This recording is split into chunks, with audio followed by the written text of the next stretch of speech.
আমি হুম যে তথ্যগুলো সেদিন পাচ্ছিলাম, হুম এখন ইউ আন্ডারস্ট্যান্ড, আমরা যখন কাজ করি এই ধরনের অনুসন্ধানী সাংবাদিকতা নিয়ে যখন আমরা কাজ করতে হয়, আমাদেরকে বিভিন্ন ধরনের মানুষের সাথে পরিচয় রাখতে হয়, বিভিন্ন ধরনের লোকজনের হুম সাথে আমাদের পরিচয় পরিচয় থাকে। হুম এই লোকদের মধ্যে কেউ হয়তো হতে পারে পুলিশের অফিসার, কেউ হয়তো হতে পারে আপনার আন্ডারওয়ার্ল্ডের সাথে রিলেটেড এরকম কোনো লোকজন, কেউ হয়তো হতে পারে আপনার কোনো অন্য কোনো পলিটিক্যাল পার্টির লোকজন, কেউ হয়তো সরকারের ভেতরের কোনো লোকজন।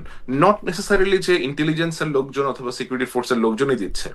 এখন হয়তো এখানে এমন লোকজন আছেন যাদের পক্ষে এই তথ্যের ভিত্তিতে অ্যাক্ট করা সম্ভব হচ্ছে না। হুম এবং আমার জন্য এই ছেলেটাকে চিনতে সময় লেগেছে কমপক্ষে হলো 4 থেকে 5 ঘন্টা। হুম এবং এই তথ্য আমার কাছে বিভিন্ন মাধ্যমে আসছিল, ধরেন তার বন্ধুরা কেউ আসছিল, তার সাথে পড়াশোনা করেছে এরকম কেউ আসছিল।